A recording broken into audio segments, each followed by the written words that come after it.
C'est notre devoir de vous informer, mesdames et messieurs. Bienvenue dans cette session d'actualité. Mais avant tout, les grands titres.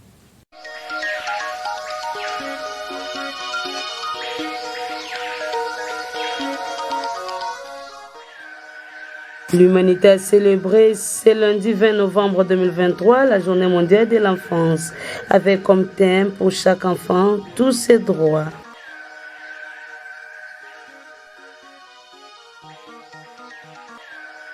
La presse face à la campagne électorale au cœur d'une réunion de sensibilisation à l'intention des professionnels du média œuvrant dans la ville portière historique de Boma.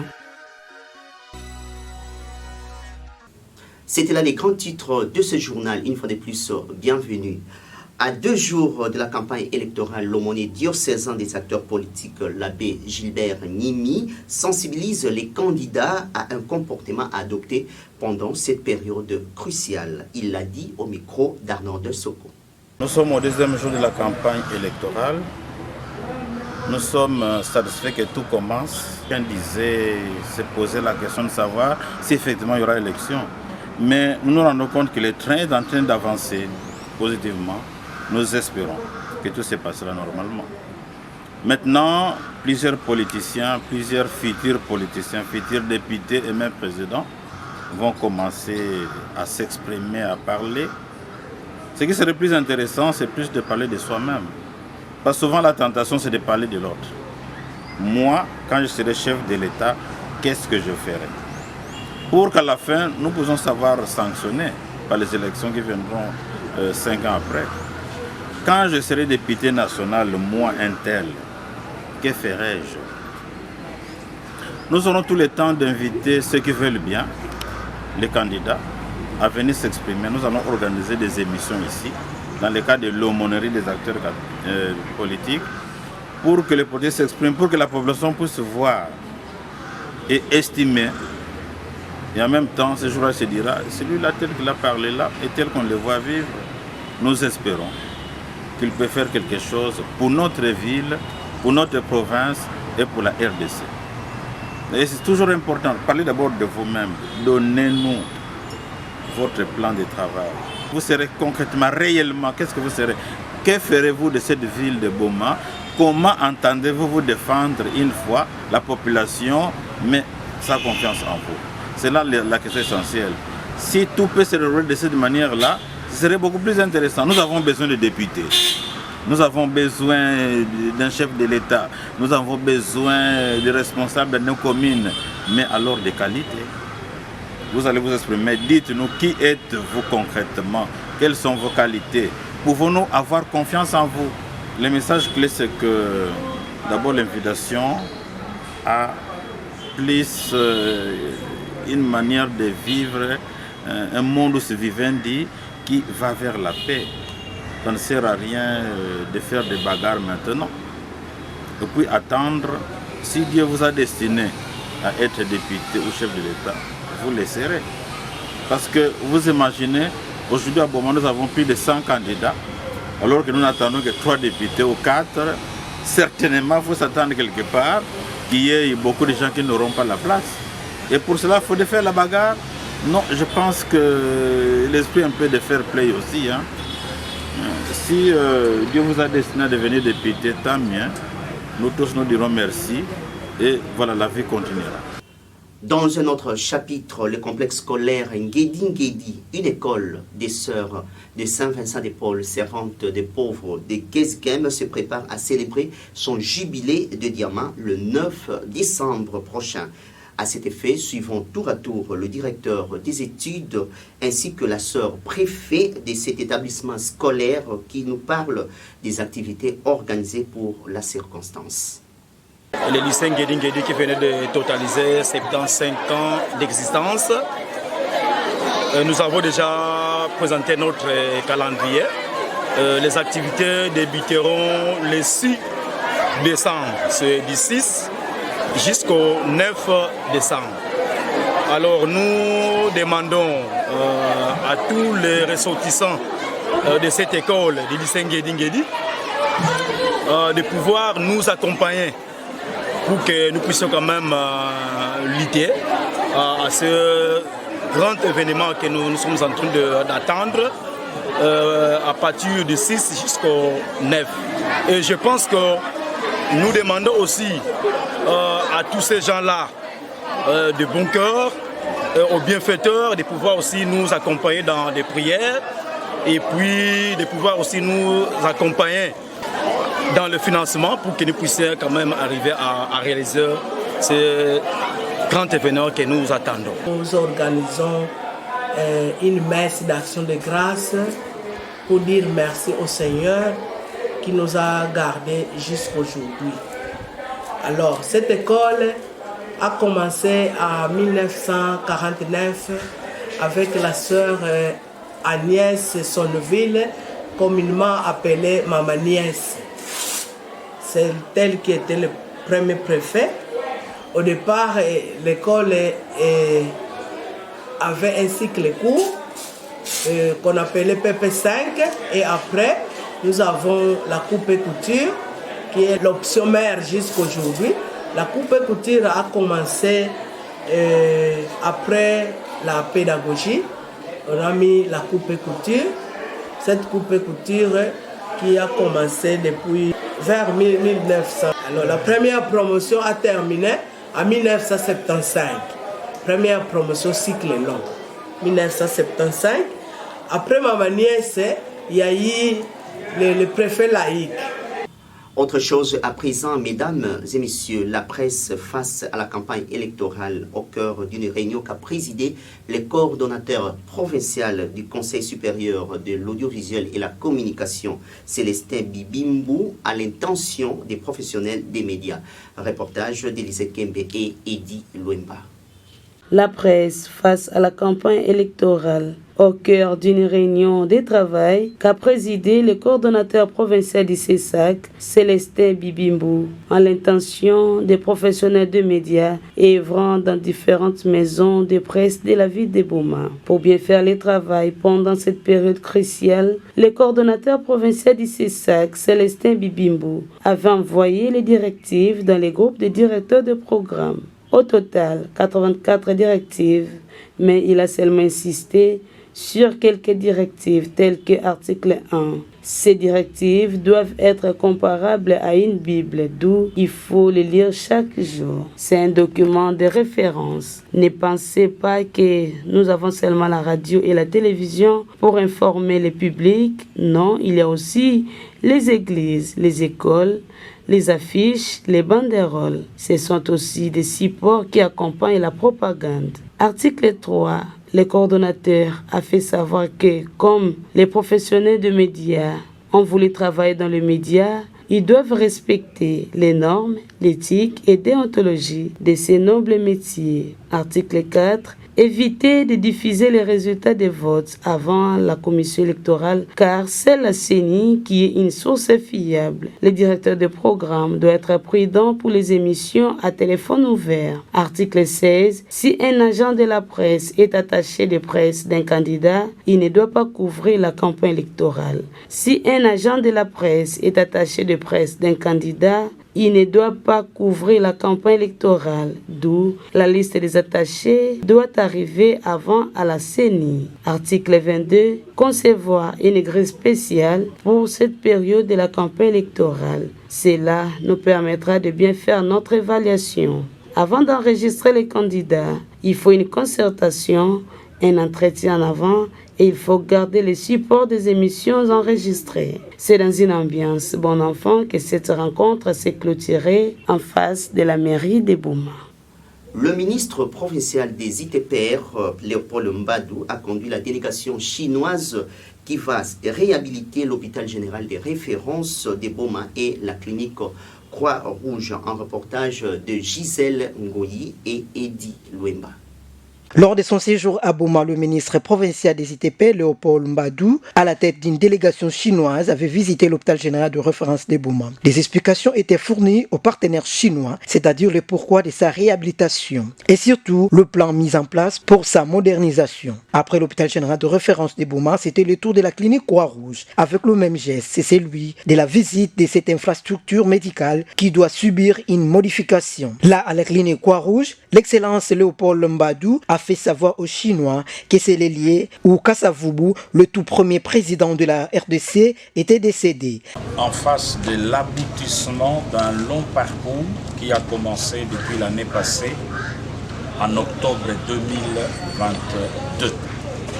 Il s'agit d'un partenariat entre la province et le consortium d'entreprises Xinjiang, représenté par le patron, qui est venu spécialement pour venir voir le chantier qui vont démarrer dans la ville de Boma. Il s'agit donc de l'hôpital central qui va être réhabilité. Les études ont été faites depuis l'année passée par M. Yumba José, qui est, lui, le DG de Xinjiang RDC. Lui, c'est le DG, le patron de Xinjiang International, avec les ingénieurs que vous voyez là. Et donc, l'hôpital central, totale réhabilitation, et la clinique universitaire, président Joseph Kasavubu, totale rénovation. Et donc, il ne reste plus qu'une petite signature pour que les travaux demain. Demain, nous allons visiter le chantier de l'aéroport international de Boma. Et donc, le chef de l'État, dans la droite ligne de la vision du chef de l'État qui arrive le lundi, voilà, c'est lui qui impulse, parce qu'il veut voir Boma reprendre sa place d'antan, avec un aéroport international, avec des infrastructures hospitalières totalement renouvelées. Et nous allons instruire la direction générale de Xinjiang pour dégager un petit montant et réhabiliter également l'hôpital qui VV. Et donc voilà la bonne nouvelle pour la ville de Boma. Nous ne cessons de nous battre pour que Boma se relève. En plus du programme de la relance économique de la ville de Boma, mais nous sommes en train de travailler aussi pour le développement des infrastructures. Voilà donc l'objet de notre visite. Il voulait voir de ses propres yeux, n'est-ce pas, alors que le chef de l'État, qui est l'impulseur de la vision, arrive à Boma le lundi. Vous savez, moi je suis un homme d'État. Un homme d'État, nous sommes dans l'école de son Excellence, Monsieur le Président de la République, l'école de la vérité, l'école de la sincérité. C'est-à-dire que lorsque nous faisons des déclarations, madame, c'est vrai que la procédure peut avoir pris du temps. Il y a toujours des soubresauts, mais au finish, madame, je crois que nous sommes à quelques centimètres. Donc, vaut mieux tard que jamais. Pour chaque enfant, tous ses droits. C'est le thème retenu à l'occasion de la Journée mondiale de l'enfance célébrée ce lundi 20 novembre 2023. Élise Kembe fait les points. Les chefs d'entreprise et les professionnels de médias, de même que les jeunes et les enfants eux-mêmes, peuvent jouer un rôle important et faire de cette journée mondiale de l'enfance un événement à part dans leur société, pour leur communauté ou pour leur pays. La Journée mondiale de l'enfance offre à chacun et chacune d'entre nous une occasion unique de sensibiliser le public aux droits de l'enfant, de promouvoir et de mettre en lumière ceux-ci, mais aussi de transformer cette date en acte concret en faveur des enfants partout dans le monde. À la fin de la Deuxième Guerre mondiale, la famine et la maladie menaçaient les enfants d'Europe. En décembre 1946, les Nations Unies ont créé le Fonds des Nations Unies pour l'enfance pour leur fournir une aide d'urgence dans le domaine de la santé. En 1953, l'Assemblée générale des Nations Unies a reconduit le mandat de l'UNICEF pour une durée illimitée. Aujourd'hui, l'UNICEF intervient dans 190 pays et territoires avec un effort particulier pour atteindre les enfants les plus vulnérables et marginalisés dans l'intérêt de tous les enfants où qu'ils soient. Lors de son discours sur l'état de la nation prononcé le mardi dernier devant le Parlement réuni en congrès, le chef de l'État Félix Antoine Tshisekedi s'est vanté dans le secteur de l'enseignement primaire, secondaire et technique. Selon le président de l'intersyndicale de l'EPST Boma, Mwanda et Bas-Fleuve, Dieudonné Poba Lubwiku, c'est un discours rassurant pour le professionnel de la craie blanche. Suivez. Le discours de son Excellence le Président de la République a été un discours circonscrit dans la mesure où il a dû toucher tous les secteurs du pays. Et en ce qui concerne l'EPST, je dois dire que le discours du Président de la République pour nous, c'est un discours rassurant dans la mesure où il a démontré noir sur blanc que les problèmes sont majeurs, mais petit à petit, il est en train d'y arriver. Donc petit à petit, il est en train d'éliminer les difficultés qui concourent à l'éducation nationale et autres. Mais nous pensons qu'avec cette promesse ferme faite par le président de la République, nous avons en tout cas l'espoir et nous allons attendre les réalisations qui peuvent tomber d'ici là. C'est tout à fait normal que je demande à tous les camarades enseignants d'être confiants à son Excellence le Président de la République, quand bien même nous remarquons qu'il y a eu certains écueils qui sont arrivés, mais néanmoins nous devons comprendre que le gouvernement fait face à beaucoup de défis et que cette fois-ci 42, la promesse ferme du président pourrait se réaliser au bénéfice de tous les enseignants que nous sommes. Est-il nécessaire ou obligatoire que Félix Antoine Tshisekedi Tshilombo, en tant que candidat à la présidence, soit toujours muni d'une forte sécurité? Tentative de réponse avec Corneille Ngoma, membre de la société civile. Moi, je crois que ce qui n'est pas interdit par la loi est permis. Est-ce qu'il y a une loi qui interdit ça? Bon. Non seulement ça, nous pouvons nous référer aux usages dans notre pays, notamment tout ce qui s'est passé avec le coup d'État et consorts. Et vous êtes aussi sans ignorer que dans notre pays, le président Félix a plusieurs fois frôlé la mort. Et moi, je crois bien que c'est la personne aujourd'hui la plus importante de notre pays. Au regard de la situation sécuritaire, au regard de tout ce qui s'est passé et tout ce qu'elle continue à subir, il est visé en tant que premier citoyen. Je crois bien qu'il est de bon droit qu'il se fasse accompagner de cette sécurité. C'est plus pour sa protection personnelle. Être candidat à la présidence, normalement, devait réunir plusieurs conditions. Mais chez nous, vous voyez ce qui s'est fait. Je crois bien qu'il n'y a pas très longtemps qu'il venait de déposer. Et il faut aller les prémunir des soldats et consorts. Moi, je crois bien que c'est la façon les choses se sont faites plus à la hâte. Mais qu'à cela ne tienne, chacun peut se doter. Nous voyons même des députés qui se font accompagner de policiers.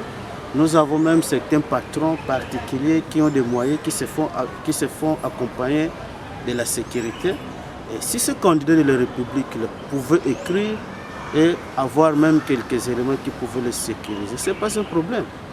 Ce n'est pas un problème. Donc la sécurité est d'abord personnelle. Mais moi je crois bien, jusqu'à ce jour d'ailleurs, vous êtes sans ignorer que l'ancien président de la République, le président Joseph Kabila, continue à bénéficier de sa garde présidentielle. Parce que chez nous, les coups d'État sont permis. Moi, je crois bien, même les autres candidats pouvaient écrire et on ne va plus les refuser de leur accompagner, de leur faire accompagner quelques éléments pour leur sécurité. Pour terminer ce journal, mesdames et messieurs, sachez que le sénateur congolais et candidat à l'élection présidentielle de décembre 2023, Augustin Matata Pognon, de l'opposition, a annoncé le dimanche 19 novembre son désistement en faveur de l'ancien gouverneur du Katanga et président du parti politique Ensemble pour la République, Moïse Katumbi. Un récit d'Élise Kembe. Cette annonce, dans un enregistrement diffusé sur son compte Facebook, fait suite aux discussions qui se sont tenues du 13 au 17 novembre en Afrique du Sud entre les émissaires des 5 candidats de l'opposition, dont Matata Pognon et Katumbi, ancien gouverneur de la province minière du Katanga. Lors des consultations, les délégués des 4 d'entre eux ont, selon les ONG, organisatrice définit des critères d'identification du candidat commun idéal, susceptible de donner les plus de chances à l'opposition face au président sortant Félix Tshisekedi au pouvoir depuis janvier 2019 et candidat à un second mandat de 5 ans. Les deux autres candidats concernés sont le prix Nobel de la paix Denis Mukwege et le député Delis Esanga. Le camp n'a pas adhéré à ces projets et c'est celui de Martin Fayulu, candidat malheureux aux élections de 2018. Au total, 26 candidatures ont été enregistrées pour la présidentielle. Élection à un seul tour couplé à des législatives provinciales et municipales. En vue de maximiser les voix et surtout pour faire échec à la manœuvre du pouvoir qu'il accuse de préparer une fraude électorale massive. Matata estime dans son message que l'urgence d'une candidature unique de l'opposition s'impose. C'est la fin de ce journal, mesdames et messieurs. Avant de nous séparer, voici ce qu'a été son ossature.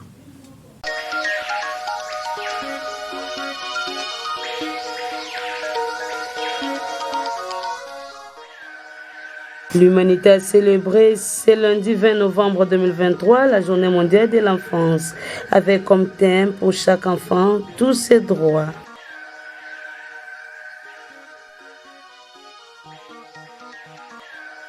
La presse face à la campagne électorale au cœur d'une réunion de sensibilisation à l'intention des professionnels du média œuvrant dans la ville portière historique de Boma. C'est par ici que nous tirons complètement les rideaux de cette session d'actualité. Mesdames et messieurs, merci de l'avoir suivi. Restez avec nous car les informations continuent sur la chaîne de l'excellence. Portez-vous bien et surtout, bon début de la semaine chez vous.